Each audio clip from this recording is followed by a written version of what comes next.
Hello, Olga, it's Trevor. Hello, good morning. Hello, Trevor. Hello, everyone. Morning. Welcome to you. Yes, happy Monday. Happy Monday. We're almost on the hour, I see. Shall we prepare? Yes, I'm ready. Go ahead. Okay. I am now giving you the control. And hopefully you can see the daily chart of the euro. Yes, that's what we're looking at. Okay.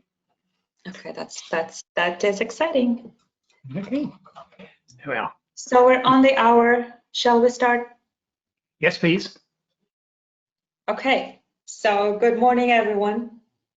Welcome to another technical analysis webinar with Trevor Neil. My name is Olga, in for Dan, who's on vacation for the next 2 weeks. No replacing Trevor, though. Obviously, he has over 40 years of experience as a technical analyst and trader, and served as global head of technical analysis at Bloomberg.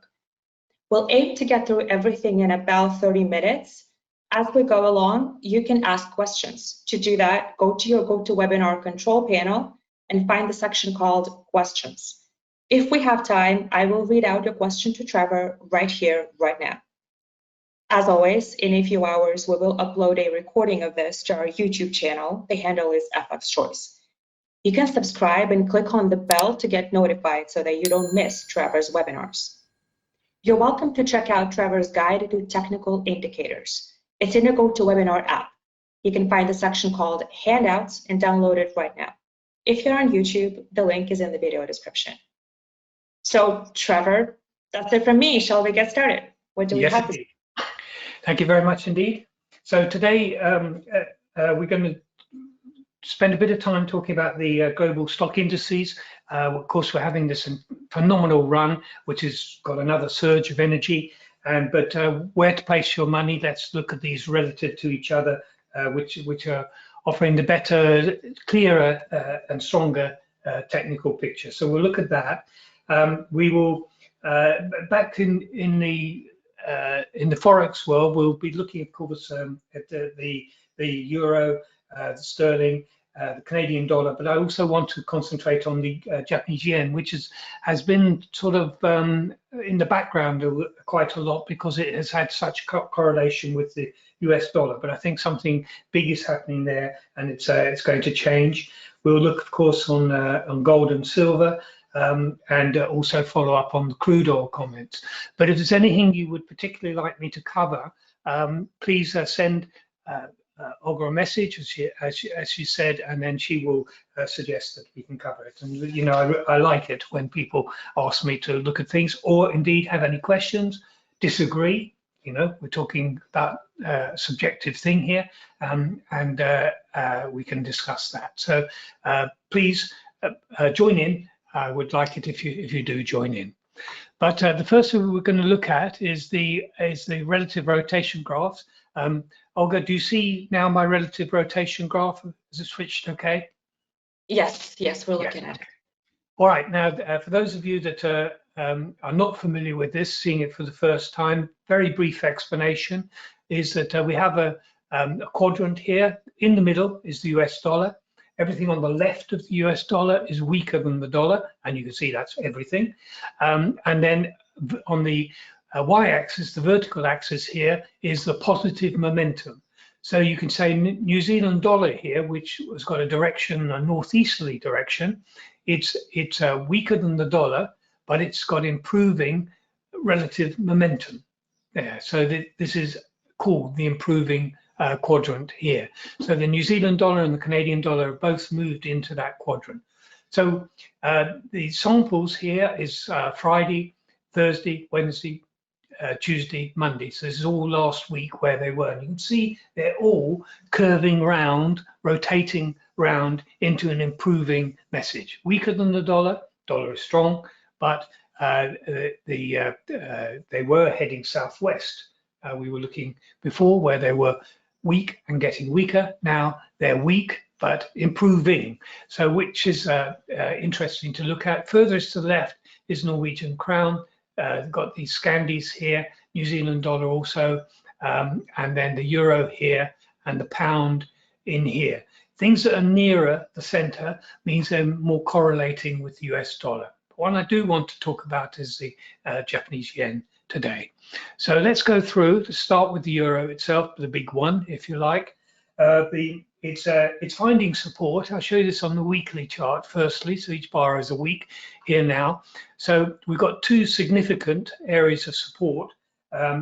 This one, which we spent many weeks, actually months, in this range from 116 up to 120, ranging there. We revisited that, punched into it again, and then bounced out of it. Now we're coming back into it for the third time here, and the market is showing signs in the shorter term chart of finding support.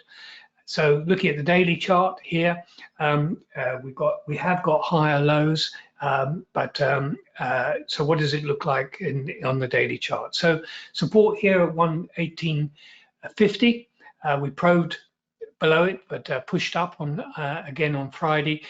So it wanted to break down, but it didn't manage to do it. Rejected it, didn't like it.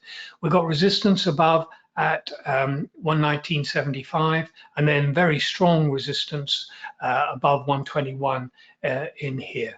So slightly improving pattern, not an exciting pattern. We've still got lower highs in here. So, you know, it is what we could see in the RRG chart. The dollar is strong, but the situation is improving by not going down further. And that's about the extent of it there, as with the euro. In the pound, again, a similar picture, but slightly different picture, sorry, but similar. We have got these two highs in here, and they're pretty well matched up, these two highs here. So potentially, of course, double top 142.35 if we were to break this 136.50 low. That is quite a bit below us here. High, same high, pull back in between. Only then do we have a double top, and the implications of that would be for a severe sell-off right down to the support at 133. But it's premature to talk about the double top because we're way above the trigger of it, and double tops most often don't fulfill. You know, it is the breaking of the pullback in between which fulfills it and then turns it into double top. But most time, hitting the same high twice, it doesn't turn out to be a double top. However, in the shorter term, this is not looking that great. We've got a lower highs pattern here, lower lows pattern here. On Friday we were weaker than the euro was, and whereas the euro probed and retraced and rejected, the pound didn't really do that, and it still looks pretty weak. So, you know, the trend is strengthening. The trend is now down. The MACD is bearish on here. The RSI has improved a bit, and we're steadier a bit this morning, but lots of short, and then a short-term resistance starting right where we are now, extending up to 140, and then another band of powerful resistance at 141.50 up to 142.50 area in there. Very strong resistance levels there. So quite a lot of resistance above, and easier for it to go down and then become very threatening if it does happen. Moving now on to the yen. This is the one I do want to talk about because this here. Let's just look at you can see here on the daily chart, I've drawn in this channel, very unusually regular, narrow channel. But here's what's going on. We noticed this symmetrical triangle. So when it was being formed a month ago, just over a month ago, we couldn't really say which way it was going to break out, but it's now clearly broken out to the upside, now broken the high, this high here, which was at 110, 111 really here, and powered ahead. And so what have we got? We've got this powerful flagpole here. Then we've got the symmetrical triangle here and powering out of it. And at the very least, we should make the jump, the height of the triangle here. that takes us to retest these very important highs here. I want to bring in a little bit more data because just off to the left, there are some significant levels. So look at what we're faced with here. We're testing these highs here. These highs are at 112.21 and 111.71. These two highs here. And then going back into 2019, we've got very similar highs here too. So 4 times at very similar levels, the yen has been rebuffed, but it's under threat now and it's being approached quite powerfully. And so I think there's a good chance it could break. But just ahead of us at 114, 1, 2, 3, 4, 5 highs at 114. That is a very, very significant level. And this 114 to 105 range, we did flirt a little bit below it here briefly, some months. But we've been churning around in this range. So it does look as though we've got the energy to move up to the top of the range, but I question whether we've got the energy to break out of the range itself. But short term, I think it is bullish, and we will go further up. We don't usually have much to say about the yen because it moves so closely with, has moved so closely with the dollar. Even on the RIG, it is the closest one to the crosshair there. But there is a move afoot here. I think it's the upside, but beware, there's very, very substantial resistance above. One last currency I'd like to do is the Canadian dollar. And we followed this very closely because when the US dollar was weak, the Canadian dollar was, the best one. This period here was the best one to capitalize on that. But that changed 3 weeks ago when we broke the downtrend line here. Very clear break, nice big white candle here, powerful break. But then we powered 2 resistance, the first resistance level, which is at 125, and now it's hesitated at that resistance level. So we put in this low here, and of course the 120 level is support, big round number. Interesting that that's where it got to, 120, and then so far ended this long down move, which of course is strength in the Canadian dollar. But what about the daily chart? And what I think here is that this is potentially what's called a cup and handle pattern.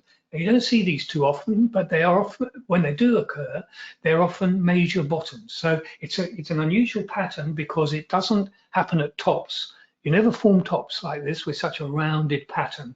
Markets never go from bullish to bearish like that. It's to do with psychology. But bearish to bullish, it often happens. So here we have the curve, then we have the rally up, the pullback, and this is the handle of the cup. So here's the cup, and then here's the handle.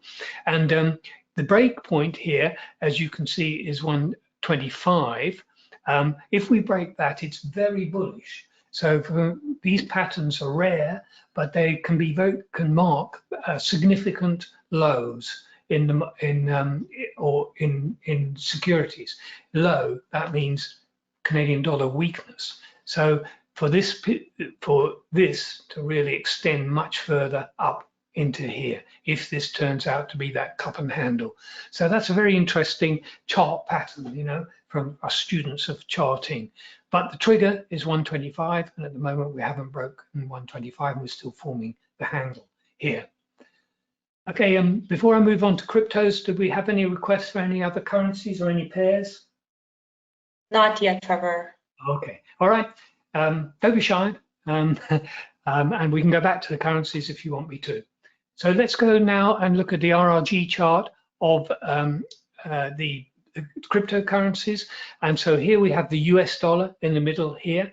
Now we saw, the dominant pattern here. Let's go reduce these tails to just 5. Well, just let me show you the route. So there we had, this is going back into the beginning of June, and Bitcoin outperforming the dollar. Then look at the journey here. It was made it, when you see it this way, it makes it predictable where it's going. And so underperforming the dollar, that was the collapse, of course, there. And then now turning up now. So changing, recovering. So a bit like the the currencies versus the dollar. It's a dollar weakness that we're expressing here. So here's the last 5 bars. We've got Bitcoin closest to the dollar, Litecoin over here, and Ethereum up here. Ethereum with the most upside potential. So let's see if that's borne out in the absolute charts now. So with Bitcoin, firstly, it came back, and I always want to remind you the importance of this. It came back 61.8 of this big advance here from the 2020 low to the all-time high here. So 61.8, almost 2/3. That's extremely damaging for a bull market that manages to do that. Can recover, but it's a big pullback. The bears are obviously very strong. It was liquidation, of course, in the market, but it held very clearly at about 30,000 at this pause that marked the halfway point in the advance itself. So it was logical place for it to stop, and it did stop there. Now it's congesting, and I don't recognize any real pattern there to indicate whether this is going to break to the upside or the downside. But going to the daily chart here, this is the narrowing up pattern here. It's more like a horizontal shape, and so it's very difficult to say whether it's bullish or bearish. The RSI is at 48. I mean, that's as neutral as you can get. The ADX has dropped down now after the strong trend message to 28, recognizing the flattening out here, and the Bollinger Bands have narrowed up. All these things together add up to indecisive. So it's gone indecisive at that level, but it's not as weak as it was, and that's more to do with the behavior of the dollar itself. Now Ethereum, again, let's look at the weekly chart. How far did that come back? Again, 61.8, but it bounced much more strongly. It's not like the Bitcoin just consolidating at 61.8. It was also a natural place for it to stop, because here the only consolidation we had on the journey up, which was about halfway through it, was here at just below, well, we'll call it at 1,800. So then we pulled back to 1,000, just below 1,800, but we had this very strong candle here, which is quite a positive message. So we've got a very crucial hold level, must hold level of 1,700, these two lows here. If we break down through that, there'll be enormous despair and for the market, but at the moment it's holding it. Now, what does the daily chart look like? You know, narrow Bollinger Bands again. The RSI is quite steady inside the range. The ADX is falling. It's still quite high at 27, but that's recognizing the flattening out behavior here. The MACD is positive too. So we've got a short-term positive message, but we've got an awful lot of resistance in the market at various levels above. 2,560 here, lots of tops around 2,900, and then the big round number of 3,000 itself. So it's moving up, and I think it's just a recovery from the shock of the fall and a little bit of continuation of that bounce. But you know, it's hitting its head on resistance. Unless it can clear that resistance, I think it's going to, you know, be overwhelmed again by, there are a lot of people there that are hoping for a little rise in price in order to still get out and liquidate positions.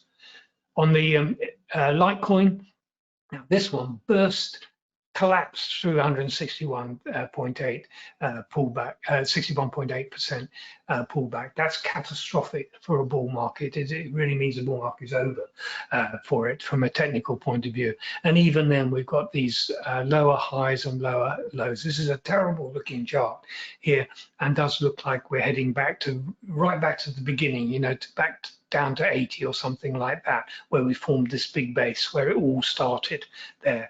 It's got a lot of still momentum on the downside, this one. So in the daily chart, doesn't look quite so bad, drifting rather than collapsing, but we've got the lower highs in shape and lower lows in shape. So still continuing to deteriorate there. Short term, a little bit better, but really, you know, you're better off looking elsewhere. Why not make your life easy? head towards the stock market. All right, moving now on to gold.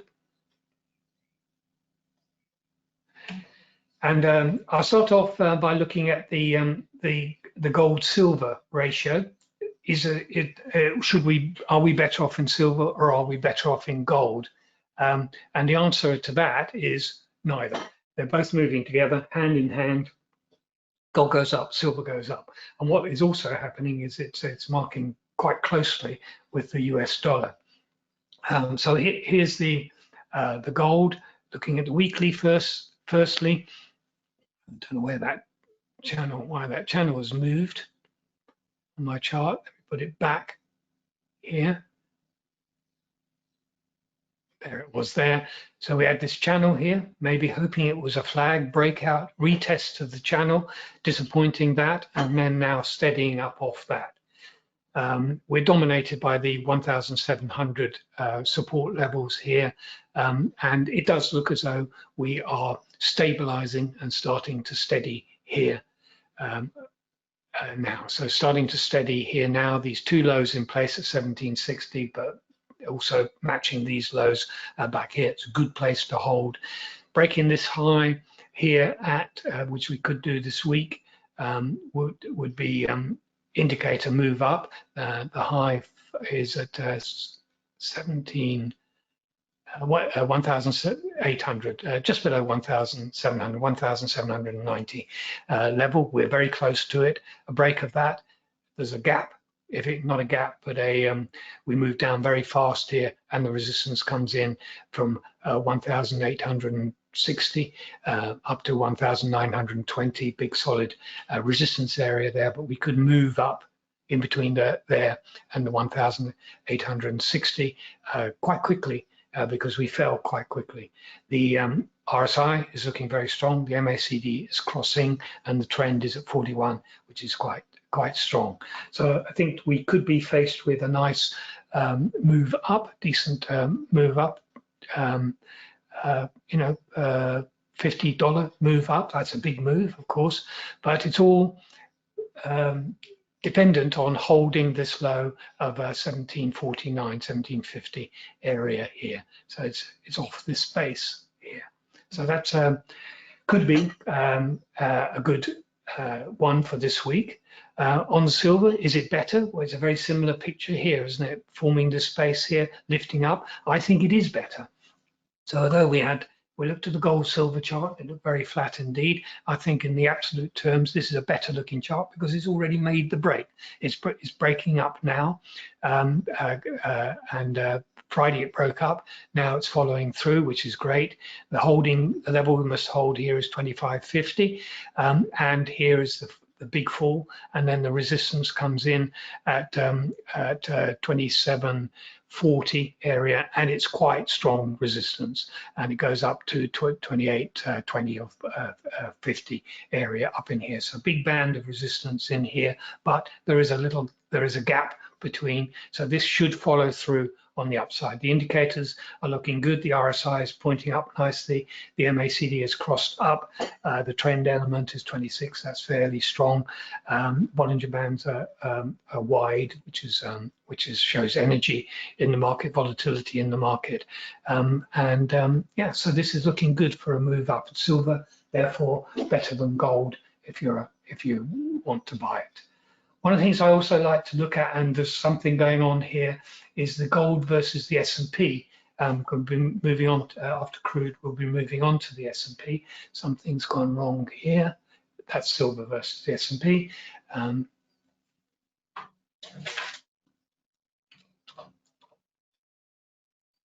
There we are. Okay, so I'm going to take that uptrend line off there. It's too historic now. We did have those higher lows. It held for a bit. It broke. Then we've been retesting this low of September 2018. There's a weekly chart here and now, and we're testing it again now. Here it's just above it. Very important level, because it's the 2007 low. Imagine if we break that, and of course what we're seeing here is strength of the US stock market, the US 500 versus gold. And so if you're an investor, for example, better to be in gold or better than to be in the stock market, better to be in gold, better to be in the stock market. Pausing, not too much difference between the two, but now a very strong message that you're better off in the stock market than in gold, and potentially breaking very significant ratio levels, which will make it a near permanent state that is the case. Now let's look at crude oil. Lots going on in crude oil. Look at the weekly chart here, and I want to look back the big picture. Do it every time, but we have to look back and look back 20 years because we're challenging or looking at important messages from there. So we broke these 2019 highs have been broken. We're looking at the 2018 high being tested now. And that we are testing it, and so we look in the short term. This is crossed up, that's why I circled it there. Giving a bullish message, testing it strongly, which indicates we're going to break it. Then the next objective would be the $85 high here. But what we're in is this area where we fell so sharply back in 2014. We plummeted every day. We were down dollars and dollars and dollars day after day after day, and it halved in price, in a very short period of time, breaking out of the symmetrical triangle here. Now the symmetrical triangle lasted 4 years there, so that is a very substantial resistance level which we're approaching, but we've still got plenty of relatively frictionless area to the left-hand side, so we can move on up quite a long way further. I mean, a long way further without meeting this resistance which we got from the beginning of the millennium, which was a 4-year resistance. So here we go through looking like we're going through it. It's looking bullish.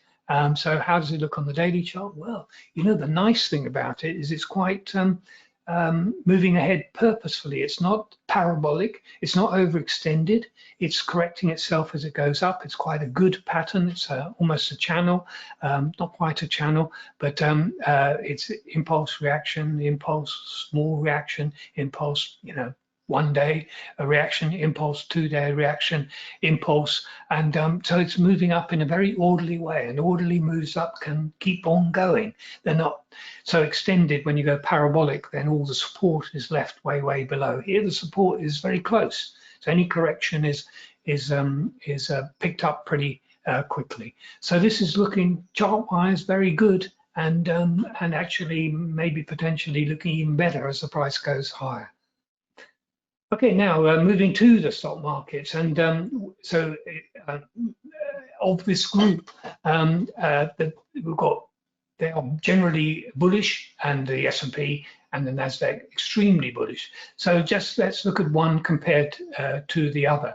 So we'll start with the US 500 here. So the weekly chart, well, it's wonderful, isn't it? Weekly chart bursting ahead. Powerful move. The MACD after this little pause is about to cross up again. Here it's strong, isn't it? Here it is accelerating in these last two candles here. This is this week here. So it's a getting another injection of strength. The RSI, look at that, powering ahead, no chance of divergence, bearish divergence in it. 83, very high reading, but pointing upwards. MACD, of course, bullish. Now, the thing I want you to remember is the ADX. This is the measure of the strength of the trend. It's 16, it's 17. That's not a high reading, is it? 20, above 20 is considered a strong established trend. So it's a relatively low reading. The trend is getting underway again, because we did have a long period of flatness here, but it's now breaking out and getting a new injection of energy. But we've got that reading of 17 for the trend. Let's look now at the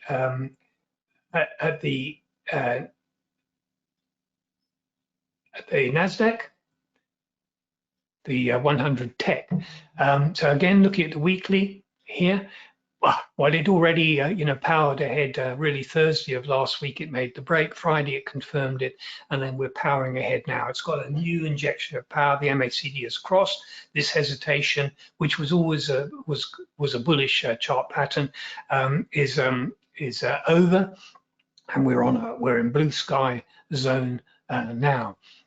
So here it is on the daily chart, predictably strong. The RSI reading 85% here, and pointing up, no chance of a bearish divergence. The MACD has been bullish since the end of May, and we're gapping up here. So that's a very strong message to start the week. A weekly gap, imagine that. They're very rare. You only have 12 chances a year to have a weekly gap. I know we may fill the gap before the end of the week, but it's starting off like that. Now, what is the ADX reading here? It is 24.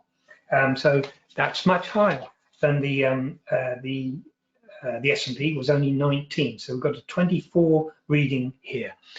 So the trend strength is of the US 500. We've got better with the Nasdaq. So this switch out of technology or technology stocks becoming very divergent has ended again, and we've gone back to, if you like, normal, where the market is being led by the tech stocks. So this is so far the strongest. Now let's go to the Ftse next. So the UK 100 here, and now this one is the weekly chart here. Always warned you about this. And this is a bit like oil ahead, We had this here is a massive consolidation here. I extend out to 10 years. Look at this here. It's going to have trouble with that. And so the UK 100 has hit its head on a concrete ceiling, if I can use those analogies here. It was a powerful move up through this drop here. And think of crude oil, which would put us around about here in the pattern here with all the resistance way above us here. But here we've hit it now. So I think that the Ftse is going to have real trouble making much more upside progress because of the substantial resistance, which is, extends so much up from here. It's going to have a real problem making much more progress. So though the chart is still generally bullish with higher lows, etc., I think it will stall now, and I see that the MACD has crossed down on the weekly here now. So in the daily chart, we've got consolidation going on, loss of momentum. The RSI is moving, it's got bearish divergence in it. The MACD is bearish. This is an unattractive chart, and the support levels look much more threatened than the resistance levels. What's the ADX reading? 14, only 14 on this one. That's a very low reading, isn't it? This is a counter trend, mean reverting activity. Bollinger Band, sell at the upper band, take a profit at the moving average, buy at the lower band, take a profit at the moving average, sell at the upper band, this is a profitable strategy, not a trend following investment type strategy. ADX 14. Remember, so far in the scaling, the ADX was 24 on the Tech 100, on the S&P 500, 19, on the Ftse, on the UK 100, 14. Now let's look at Japan, and Japan is, sorry, let's look at Germany. Sorry, I meant to do Germany. So the DE30, again, let's start with the weekly chart here. Moved ahead strongly, very strongly in that, quite early. It made its break. It was the leader. We liked it the most, though now it doesn't look the best anymore. It really got overstretched, overextended. Now the MACD has crossed down on the weekly chart here, and so it's looking a bit like it looks like it's doing what it's doing, which is losing its lead to the US 500, and in particular the Tech 100. So here we're losing momentum here. The MACD has crossed.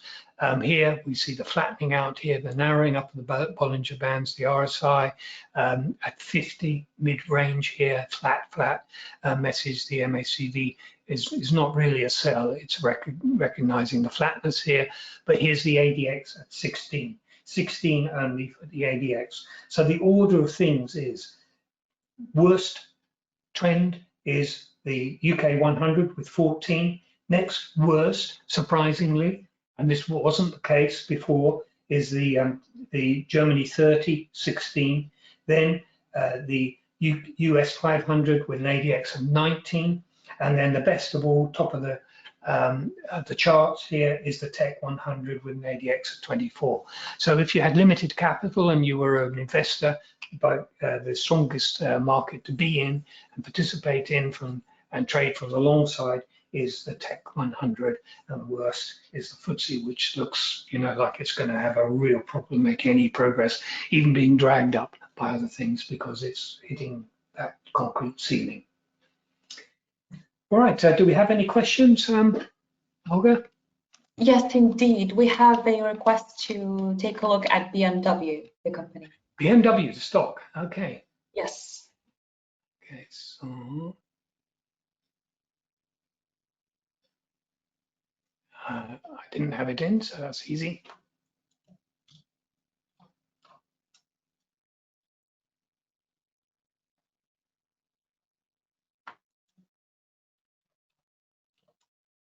I thought the symbol was BMW. What is the symbol for it?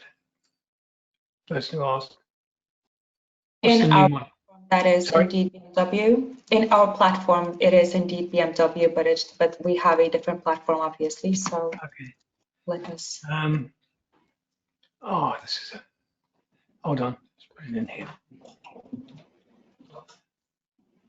Try the full name, buyer. There Yes. it is. BMW G. All right.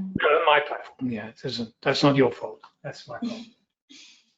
That's something you take a look at very often, it seems. We'll have a look at it today. Yeah. Come on now.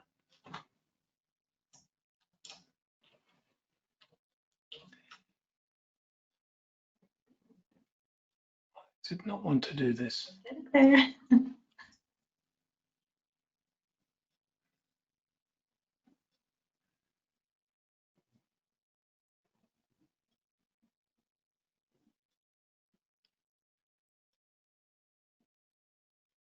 Sorry.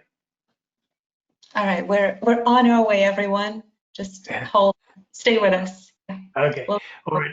I'm sorry. But what I will show you is Daimler, which has got a very similar chart. Don't know why BMW won't come. Sorry about that.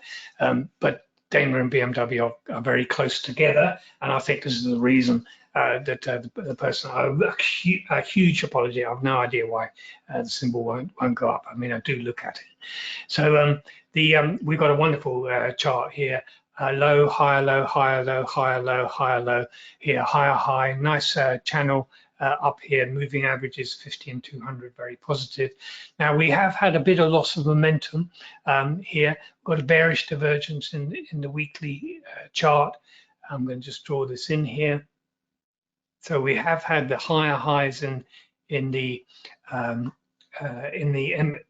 MACD high, higher high, higher high, high, higher high, higher high, but then this high being giving a lower high. So there's the bearish divergence giving us this message of weakness in this advance, and we're definitely seeing that coming in the daily chart.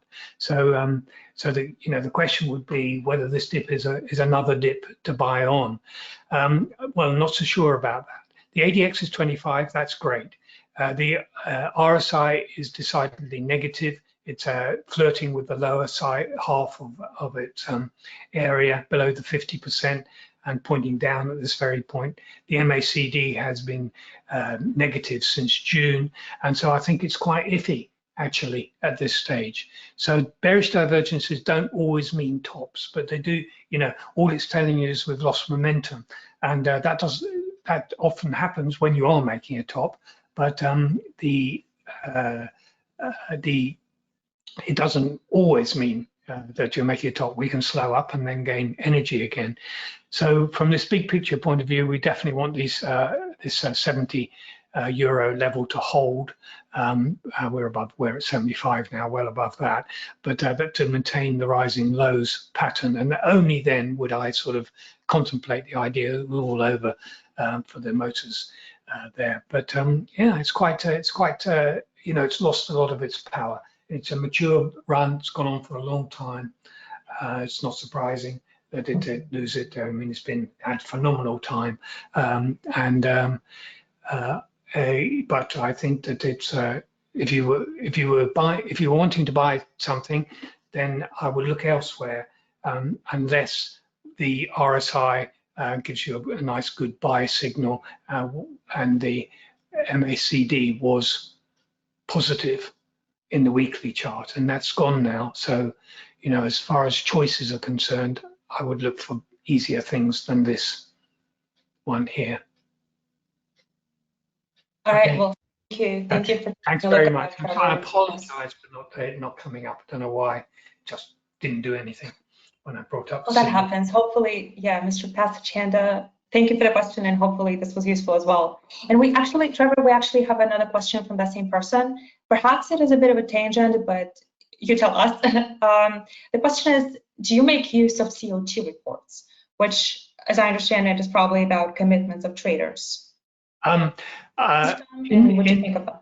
I think they're very indicative and very good to look at, but I don't use them myself. So that doesn't mean, I mean, I don't use Elliott Wave. Doesn't mean Elliott Wave doesn't work. It just doesn't suit what I do.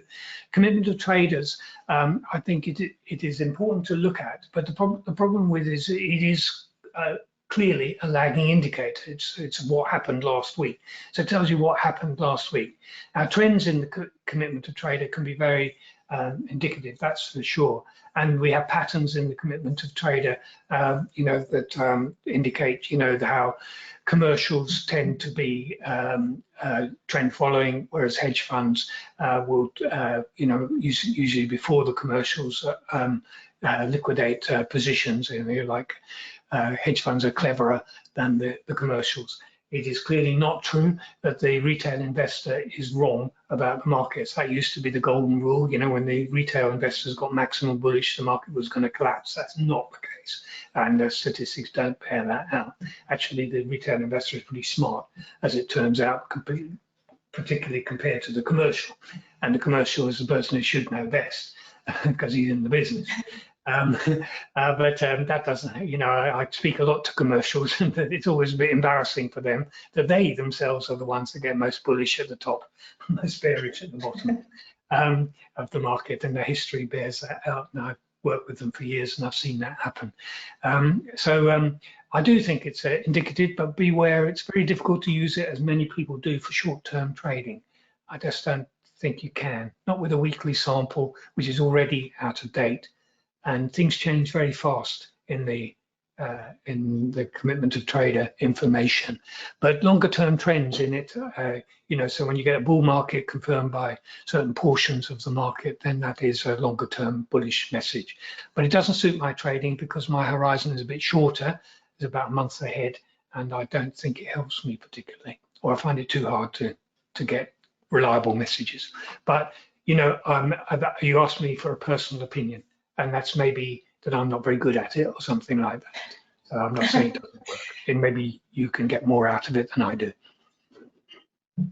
All right, well, thank you. I hope this answer was useful. And to me personally, that was insanely interesting. So I think this is the last question that we had. Mm-hmm. This is it for today. Thank you, Trevor. Thank you, everyone, for joining us. We'll be here again next week to follow up on the developments in markets. So same time, same place. Thank you very much. Yes. Sorry. As we do. No, I just wanted to remind everyone that we upload this to YouTube as always. So if ever you join late or you just miss a webinar, head over to YouTube, look for FXChoice, and Trevor's webinar will be there. So don't forget to subscribe and click on the bell to get notified when a new webinar is out. So that's it from me, the reminder where to find the webinars. Anything else to add, Trevor? Yes, I want to thank you. Didn't she do a great job to take over from Dan at short notice? That was fantastic. Dan will be back in a couple of weeks, everyone. Dan will be back.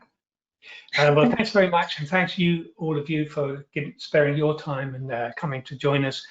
Please, I like the questions. I hope I answered them in a good way for you. Sorry about being done. I don't know what to say about that. I hope you have a good week, and may the trend be with you. Bye now. Absolutely. Bye-bye, everyone. Bye, everyone.